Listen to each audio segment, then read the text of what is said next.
السلام علیکم معزز ناظرین، پیارے دوستوں، بہنوں، بھائیوں اور بزرگوں، میں حافظ صفد نواز ایڈوکیٹ آپ کو اپنے اسلامی چینل کے اندر خوش آمدید کہتا ہوں، اور ہر روز کی طرح آج بھی ہم انشاءاللہ 10واں پارہ سورۃ التوبہ آیات نمبر 59 سے لے کر 65 تک کی تلاوت، ترجمہ اور تفسیر پڑھنے کی شرف حاصل کریں گے۔ تلاوت شروع کرنے سے پہلے ہم درود شریف پڑھتے ہیں، آپ بھی میرے ساتھ پڑھیں۔ اللهم صل على محمد وعلى آل محمد كما صليت على إبراهيم وعلى آل إبراهيم إنك حميد مجيد. اللهم بارك على محمد وعلى آل محمد كما باركت على إبراهيم وعلى آل إبراهيم إنك حميد مجيد. أما بعد فأعوذ بالله من الشيطان الرجيم. بسم الله الرحمن الرحيم.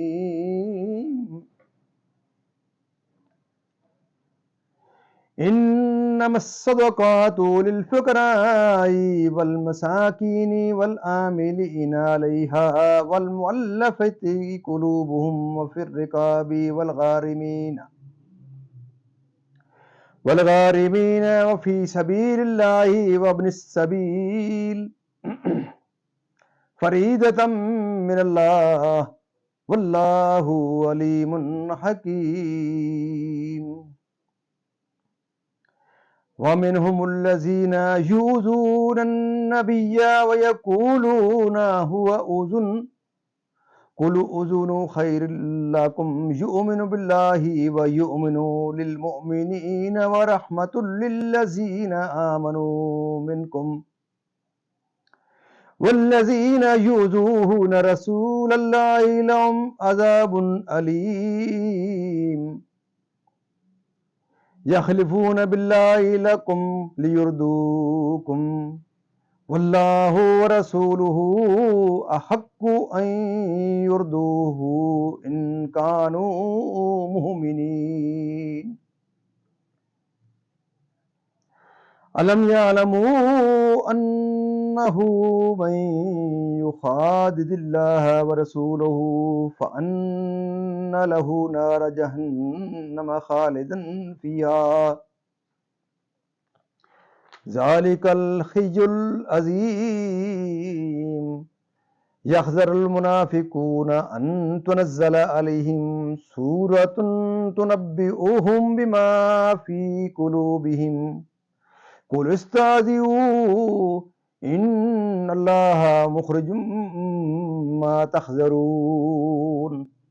ولئن سألتهم ليقولن إنما كنا نخوض ونلعب قل أبالله وآياته ورسوله كنتم تستهزئون. لا تعتذروا قد كفرتم بعد إيمانكم إن نعفو عن طائفة منكم نعذب طائفة بأنهم كانوا مجرمين. صدق اللہ العظیم. ترجمہ: زکوٰۃ دو انہی لوگوں کے لیے ہے، محتاج اور نرے نادار، اور جو اسے تحصیل کر کے لائیں، اور جن کے دلوں کو اسلام سے الفت دی جائے، اور گردنیں چھڑانے میں، اور قرض داروں کو، اور اللہ کی راہ میں، اور مسافر کو. یہ ٹھہرایا ہوا ہے اللہ کا، اور اللہ علم و حکمت والا ہے. اور ان میں کوئی وہ ہیں کہ ان غیب کی خبریں دینے والوں کو ستاتے ہیں اور کہتے ہیں وہ تو کان ہیں، تم فرماؤ تمہارے بھلے کے لیے کان ہے. اللہ پر ایمان لاتے ہیں اور مسلمانوں کی بات پر یقین کرتے ہیں، اور جو تم میں مسلمان ہیں ان کے واسطے رحمت ہیں، اور جو رسول اللہ کو ایذا دیتے ہیں ان کے لیے دردناک عذاب ہے. تمہارے سامنے اللہ کی قسم کھاتے ہیں کہ تمہیں راضی کر لیں، اور اللہ اور رسول کا حق زائد تھا کہ اسے راضی کرتے. اگر ایمان رکھتے تھے کیا انہیں خبر نہیں کہ جو خلاف کرے اللہ اور اس کے رسول کا تو اس کے لیے جہنم کی آگ ہے کہ ہمیشہ اس میں رہے گا. یہی بڑی رسوائی ہے. منافق ڈرتے ہیں کہ ان پر کوئی صورت ایسی اترے کہ جو ان کے دلوں کی چھپی جتا دے. تم فرماؤ ہنسے جاؤ، اللہ کو ضرور ظاہر کرنا ہے جس کا تمہیں ڈر ہے، اور اے محبوب اگر تم ان سے پوچھو تو کہیں گے ہم تو یوں ہی ہنسی کھیل میں تھے۔ تم فرماؤ کیا اللہ اور اس کی آیتوں اور اس کے رسول سے ہنستے ہو؟ بہانے نہ بناؤ، تم کافر ہو چکے مسلمان ہو کر۔ اگر ہو تم میں سے کسی کو اگر ہم تم میں سے کسی کو معاف کریں تو اوروں کو عذاب دیں گے، اس لیے کہ وہ مجرم تھے۔ ناظرین، یہاں تک اس کا ترجمہ اختتام پذیر ہوتا ہے۔ اب اس کی تفسیر تسلسل سے تفسیر۔ مسئلہ زکوٰۃ کے مستحق 8 قسم کے لوگ قرار دیے گئے ہیں۔ ان میں سے مؤلفۃ القلوب باجمع صحابہ ساکت ہو گیا، کیونکہ جب اللہ تبارک و تعالیٰ نے اسلام کو غلبہ دیا تو اب اس کی حاجت نہ رہی۔ یہ اجماع زمانہ صدیق میں منعقد ہوا۔ مسئلہ فقیر وہ ہے جس کے پاس ادنا چیز ہو اور جب تک اس کے پاس ایک وقت کے لیے کچھ ہو اس کو سوال حلال نہیں۔ مسکین وہ ہے جس کے پاس کچھ نہ ہو، سوال کر سکتا ہے۔ عاملین وہ لوگ ہیں جن کو امام نے صدقے تحصیل کرنے پر مقرر کیا ہو، انہیں امام اتنا دے جو ان کے اور ان کے متعلقین کے لیے کافی ہو۔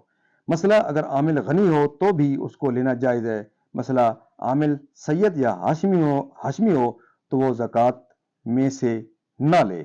گردنیں چھڑانے سے مراد یہ ہے کہ جن غلاموں کو ان کے مالکوں نے مکاتب کر دیا ہو اور ایک مقدار مال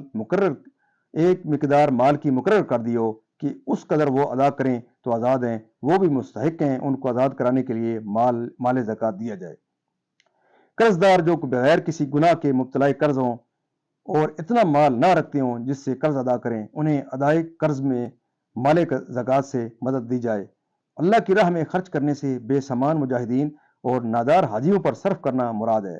ابن سبیل سے وہ مسافر مراد ہیں جس کے پاس مال نہ ہو۔ مسئلہ زکوٰۃ دینے والے کو بھی یہ جائز ہے کہ وہ ان تمام اقسام کے لوگوں کو زکوٰۃ دے، اور یہ بھی جائز ہے کہ ان میں سے کسی ایک ہی قسم کو دے۔ مسئلہ زکوٰۃ انہی لوگوں کے ساتھ خاص کی گئی تو ان کے علاوہ اور دوسرے مصرف میں خرچ نہ کی جائے گی، نہ مسجد کی تعمیر میں، نہ مردے کے کفن میں، اور نہ اس کے قرض کی ادا میں۔ مسئلہ زکوٰۃ بنی ہاشم اور غنی اور ان کے غلاموں کو نہ دی جائے، اور نہ آدمی اپنی بیوی اور اولاد اور غلاموں کو دے۔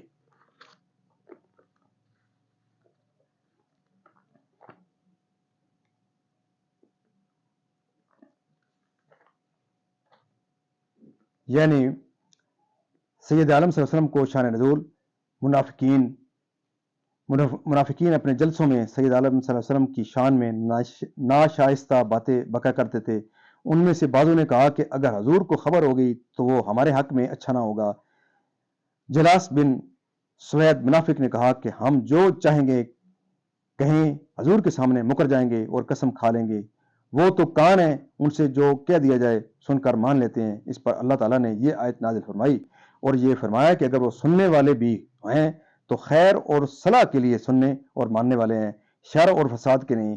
نہ منافقوں کی بات پر منافقین اس لیے شان نزول منافقین اپنی مجلسوں میں سید عالم صلی اللہ علیہ وسلم پر تان کیا کرتے تھے اور مسلمانوں کے پاس آ کر اس سے مکر جاتے تھے اور قسمیں کھا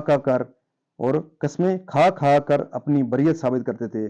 اس پر یہ آیت نازل ہوئی اور فرمایا گیا کہ مسلمانوں کو راضی کرنے کے لیے قسمیں کھانے سے زیادہ اہم اللہ اور اس کے رسول کو راضی کرنا تھا۔ اگر ایمان رکھتے تھے تو ایسی حرکتیں کیوں کی جو خدا اور رسول کی ناراضی کا سبب ہوں۔ مسلمانوں منافقوں دلوں کی چھپی چیز ان کا نفاق ہے، اور وہ بغض عداوت جو وہ مسلمانوں کے ساتھ رکھتے تھے اور اس کو چھپایا کرتے تھے۔ سید عالم صلی اللہ علیہ وسلم کے معجزات دیکھنے اور آپ کی غیبی خبریں سننے اور ان کو واقعے کے مطابق پانے کے بعد منافقوں کو اندیشہ ہو گیا کہ کہیں اللہ تعالیٰ کوئی ایسی صورت نازل نہ فرمائے جس سے ان کے اسرار ظاہر کر دیے جائیں اور ان کی رسوائی ہو۔ اس آیت میں اس کا بیان ہے۔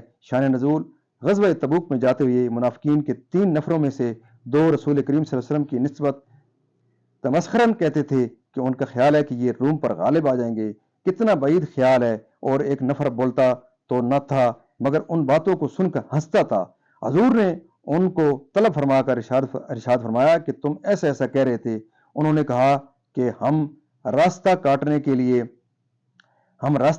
لیے ہنسی کھیل کے طور پر دل لگی کی باتیں کر رہے تھے۔ اس پر یہ آیت نازل ہوئی اور ان کا یہ عذر و حیلہ قبول نہ کیا گیا اور ان کے لیے یہ فرمایا گیا جو آگے ارشاد ہوتا ہے۔ مزید ناظرین، اللہ تعالیٰ کے فضل و کرم سے آج تک کی یہاں تلاوت، ترجمہ اور تفسیر اختتام پذیر ہوتی ہے۔ ہم اللہ تعالیٰ کے دربار کے اندر اس کلام مقدس کے صدقے حضور پاک صلی اللہ علیہ وسلم کی ذات و برکات کے صدقے دعا کرتے ہیں کہ اللہ تعالیٰ میں قرآن پاک پڑھنے، قرآن پاک کو سمجھ کر اور اس کے احکامات کے مطابق، حضور پاک صلی اللہ علیہ وسلم کی پاک سیرت کے مطابق اور اصحابہ کرام کے نقش قدم کے اوپر اللہ تعالیٰ میں چلنے کی توفیق عطا فرمائے۔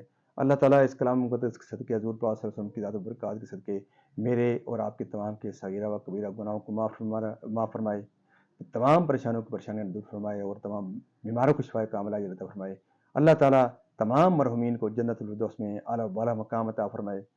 معزز ناظرین، اللہ تعالیٰ کے فضل و کرم سے ہم وہ خوش نصیب ہیں جو ختم نبوت کے صدقے اس آخری امت کا ایسا ہیں جن کے اوپر ایک بہت بڑی ذمہ داری عائد ہوتی ہے کہ ہم اس کلام مقدس کے میسیج کو جو اللہ تعالیٰ کا پاک کلام ہے، کہ اس کو دنیا کے ہر کونے تک پہنچانے کے لیے آپ سے یہ استدعا رہتی ہے کہ آپ اس ویڈیو کو پورا دیکھا کریں اور خود بھی دیکھیں، اپنے بچوں کو، اپنے عزیز اقربا کو، اور جہاں تک آپ اس آواز کو پہنچا سکتے ہیں ختم نبوت کے صدقے یہ کلام مقدس پہنچانا ہمارے اوپر ایک فریضہ ہے۔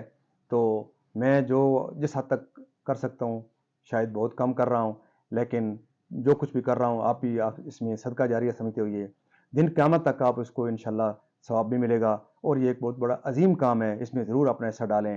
اس ویڈیو کو لائک، شیئر اور سبسکرائب کریں تاکہ زیادہ سے زیادہ دوستوں تک یہ ویڈیو جائے، اور اگر کوئی ایک انسان بھی جس کو کوئی صراط مستقیم کی یا کوئی ہدایت کی بات پہنچ گئی تو ہم یہ سمجھے گئے کہ ہمارا کام جو ہم جس مقصد کے لیے ہم لگے ہوئے ہیں ہم اپنے مقصد میں کامیاب ہو گئے ہیں۔ اللہ تعالیٰ آپ کی زندگیوں میں خیر و برکت عطا فرمائے، اور اللہ تعالیٰ آپ کو اس کلام مقدس کو پھیلانے کے لیے اپنے اس مقدس کام کے اندر اللہ تعالیٰ قبول و منظور فرمائے۔ اور جاتے جاتے آپ کو یہ ضرور کہوں گا کہ آپ اس ویڈیو کو ضرور لائک، شیئر اور سبسکرائب کریں، اس کی جو بیل والے آئیکن کا ہے اس کو ضرور پریس کریں۔ تو ان نیک تمناؤں کے ساتھ کہ اللہ تعالیٰ آپ کو جہاں رکھے، خوش رکھے، آمین ثم آمین۔